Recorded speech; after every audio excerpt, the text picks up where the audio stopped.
Okay, folks, welcome back. This teaching is going to be specifically dealing with the ICT London Open Killzone.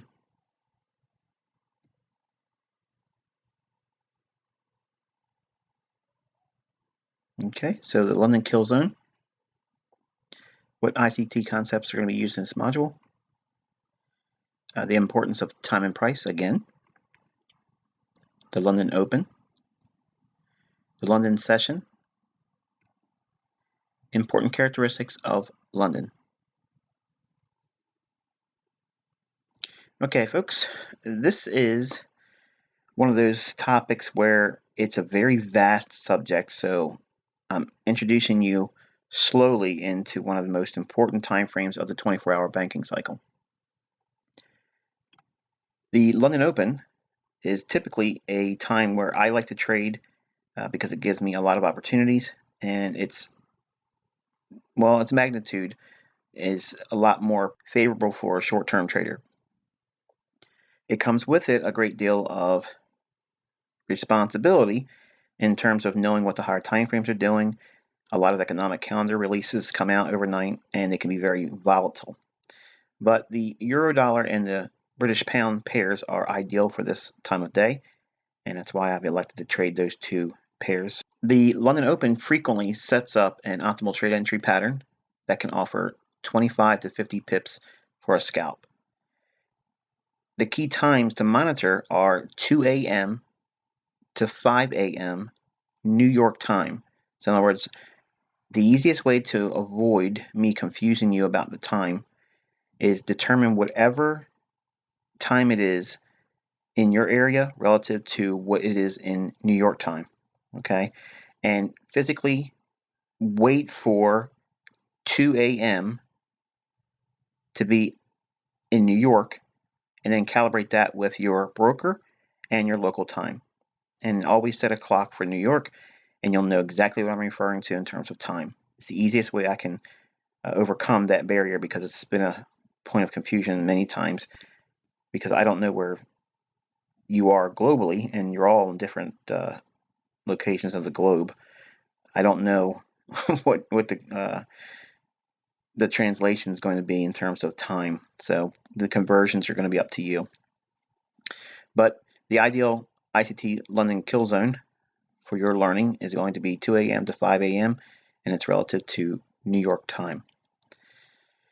Now, if you look at this chart here, this is a euro dollar chart, and what I'm highlighting here is two specific trading days, and I want you to take a look at the red. It's like a deep red vertical line. There's two of them.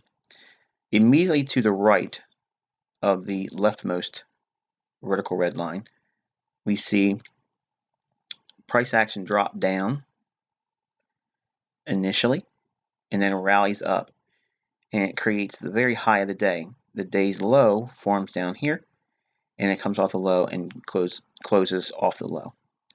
The next trading day, again, here is the vertical red line, and this delineates New York time, midnight. Okay, so midnight in New York, that's what this vertical red line delineates for this particular day, and this represents midnight in New York on this trading day. So we can see that the price rallies again for the euro dollar up into this small little segment of time, and it creates a high and trades down, creates the low of the day later on, then goes in consolidation and closes in the middle of the range. The key takeaway that I want you to more or less be encouraged to go through your charts and study is that London Open generally has the highest probability of creating the high or the low of the day. So here we see price trading up to, and this little blue line segment and this little blue line segment is just delineating that little pocket of time, that window of opportunity between 2 o'clock in the morning and 5 a.m. New York time. You can see how beautifully it goes up, trades, makes the high of the day, and then trades aggressively lower. Same thing here on this day. It trades up, spikes up, creates the high of the day, and then sells off. Okay, this is one of the biggest things that a lot of students of mine and people that have just casually looked at my things in terms of my tutorials, this is one of the biggest well, in my career, it was the biggest discovery because it helps me determine where, when I'm bearish, the actual high of the day is going to form. And if I can do that with a reasonable measure of accuracy or consistency, just imagine if you could get 3 to 4 opportunities where you can get the high or very close to the high of the day and ride the majority of the daily range. If you could do that a few times a month, you could do exceptionally well as an FX trader. Now, it doesn't limit itself to just Forex. This same phenomenon occurs in other assets. Now, I don't trade Bitcoin or cryptocurrencies, but I have students of mine that swear by this working in that asset as well. It works in commodities, it works in bonds, it works in just about everything that trades electronically overnight. Incidentally, you can anticipate things like this to occur in index trading. So if you're trading, for instance, the DAX, the FTSE, or the S&P 500 or Dow or NASDAQ futures contracts, overnight trading, you can see the same phenomenon occur as well. So it really isn't limited to just Forex. Now, because I taught it to the trading community, they assumed that it was limited and only salient to Forex or foreign exchange. I used this same concept as a commodity trader in the early 90s. So it's not that we have an asset class that it can only function in with this type of trading or this type of price action. It's completely universal, and that's pretty powerful. Now, if we have a market that is, let's say, in a strong trending environment, you want to be really focusing in on London because London will give you the highest probability of a low risk entry price point. Okay, and conversely, we can see when the market is bullish, the tendency is for the market to trade down, creating the low of the day in the London Open ICT Killzone. Again here, market trades down after midnight New York time, creates the low of the day between 2 o'clock and 5 o'clock in the morning New York time. Low of the day forms, off to the races we go. So here's 2 back-to-back trading days.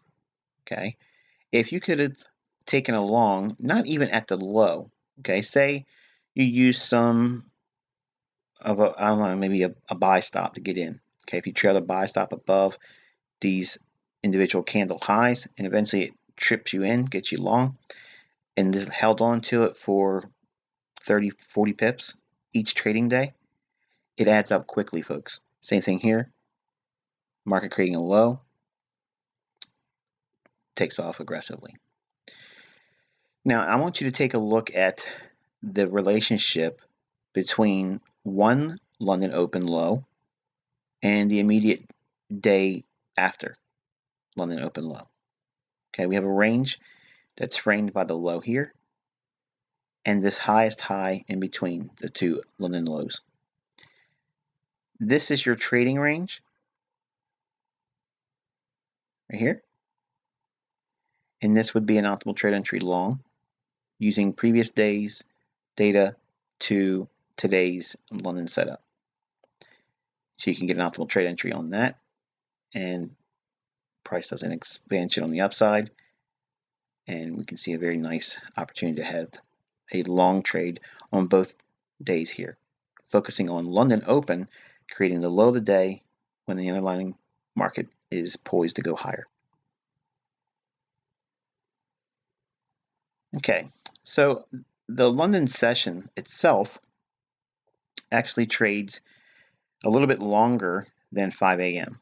Okay, but for the sake of my concepts, I want to graduate over time the significance of 5 o'clock in the morning New York time to 7 o'clock in the morning New York time, which is classically like a London lunch period where it can go quiet, it can have minor little retracements, but I don't like to see any type of entry between 5 o'clock and 7 o'clock in the morning New York time.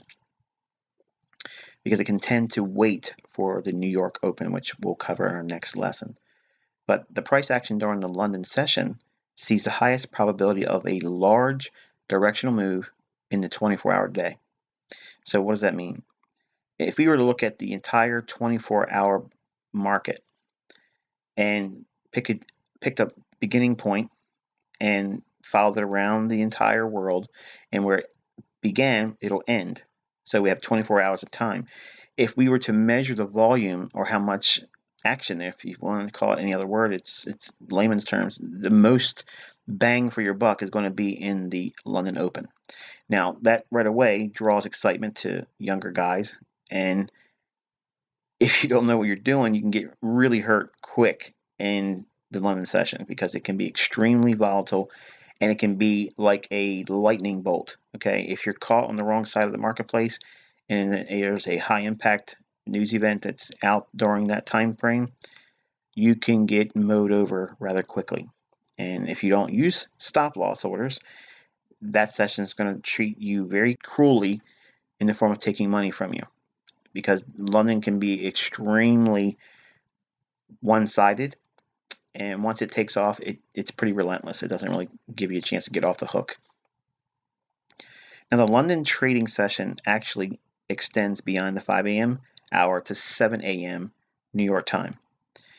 The London session sees the highest volume of order execution than any other trading session.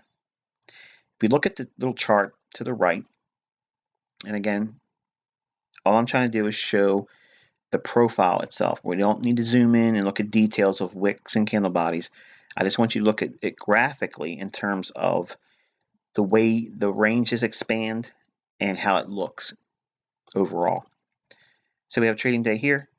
We have consolidation. It creates a little bit of a run up, rejects that, and trades aggressively lower, and then comes off the low and begins the New York session. So we have a micro power 3 formation in here. So we have the open, the rally up, the expansion, the low, off the low it closes. Okay, price is fractal, folks. We can anticipate seeing duplicate patterns that are seen on higher time frames on a lower time frame. So if we understand that the daily range, if it's a bearish market profile, or if we're looking for lower prices, the opening on the daily range or daily bar is going to be at or near the high of the day. The high is going to be very limited in terms of how much it goes above the opening price. And then the largest portion of the range is going to be between the open and the close is going to be near the low of the day. Well, this is intraday price action between this vertical line here and this vertical line here. This is delineating 2 o'clock in the morning to 7 o'clock in the morning New York time. Okay, so we're looking at a window of 5 hours. So if we understand that price can be fractal and we're bearish, this could be viewed as a micro power 3 formation. Okay, now why is that significant, and why should I be teaching it to you? What's the point of it?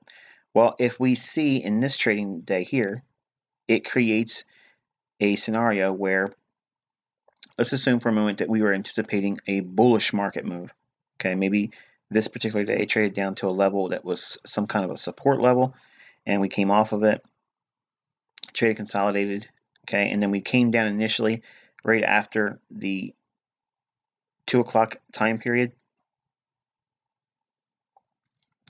and price drops down into a significant low.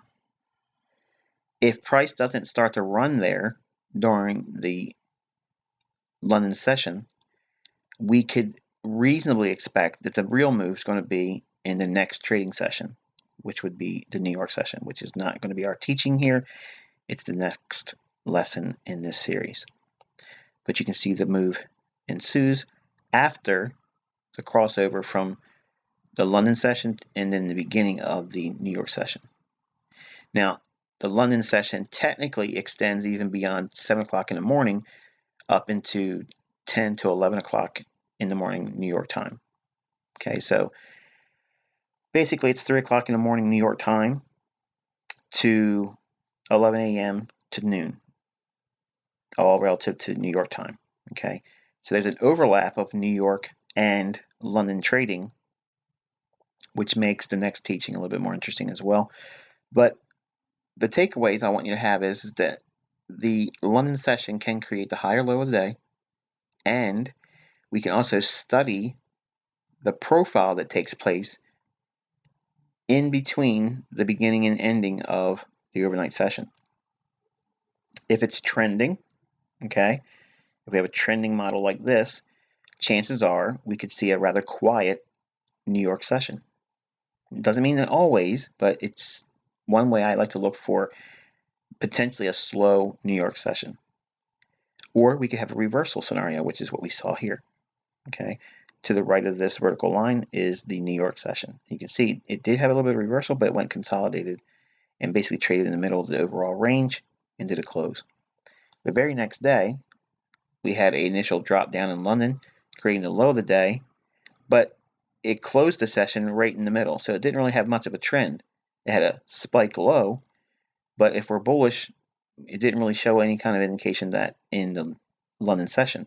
But as soon as we crossed over into the New York session and overlap with London, then we have the optimal trade entry, then we have the dynamic imbalance where the range expansion occurs for the daily upside and up close. So London gives us a lot of things to study, and I want you to go through your charts and look for examples of the things I just outlined here, and I think you'll be rather surprised.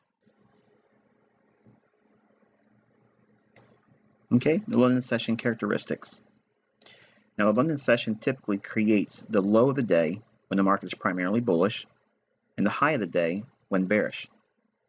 When the market is poised to trade higher on the daily time frame, we can focus on the London session to post the low of the trading day. If the daily is poised to trade lower, we can focus on the London session to post the high of the trading day.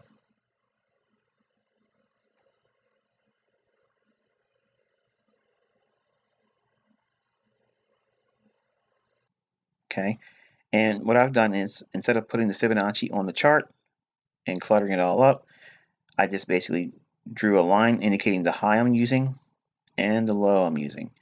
Now I'm not using the body-to-body reference points because it's a daily time frame, and I want to encapsulate the entire range with the wicks included.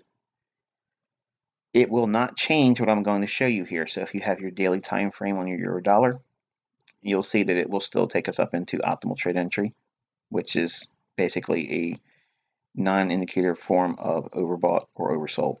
Okay, so what we're seeing here is the market on the euro trading up into the 70.5 level, failing to get to the 79 level, and this candle right here shows a willingness to want to reverse. So the next candle, we could potentially see this be a bearish candle. Now, I'm not looking at swing points. I'm just looking at in terms of where we are in a higher time frame, and this could be a point of interest for a breakdown. Okay, so once we have a bearish candle like this, and we're inside the area of optimal trade entry for a sell, or what would be deemed as a potential sell, the very next candle, we want to study that because it may give us a condition that frames a power 3 formation with a down close relative to the daily chart. Okay, so we have this particular day here, which is the 28th of November, and we have the market trading sideways until midnight in New York, and then we have the market initially drop down. We do not worry about that. We want to see it rally up into London Open. It starts this area right here. It's dropping here. We don't want to see that. We want to see price rally up. That's where we'll sell. Notice also that we have equal highs in here. Okay, about 10 pips above this short-term high. That gives us the high of the day. At the same time, we would reasonably expect to see London Open create the high of the day. Why should the daily bias be bearish? Because it's been going bullish here. Well, we traded into an area of optimal trade entry, and we got one candle showing a willingness to reject and go lower. So we want to look for characteristics like we're seeing here, the open, and then rally above. We can look to be a seller there after it takes equal highs out. So we have a Candyland buy stop liquidity pool. Okay, runs up, knocks the stops out, and then trades aggressively lower. Creates the low of the day. It comes off the low of the day and trades at or near the low. So in relationship to power 3, if we're looking at this price action here, you can see that would be the daily range. So we can see that the opening, it's a very limited upside movement above the opening. That's this little portion of price action here. It creates the high of the day during the London open kill zone between 2 o'clock and 5 o'clock in the morning. Dynamic imbalance or range expansion for the daily candle or bar, creating the low of the day right here. Then we come off the low, trading near the low of the day and closing right here. So this is this whole candle right here. This is what it looks like in a open, high, low, close format. So hopefully you found this teaching insightful. And until next time, I wish you good luck and good trading.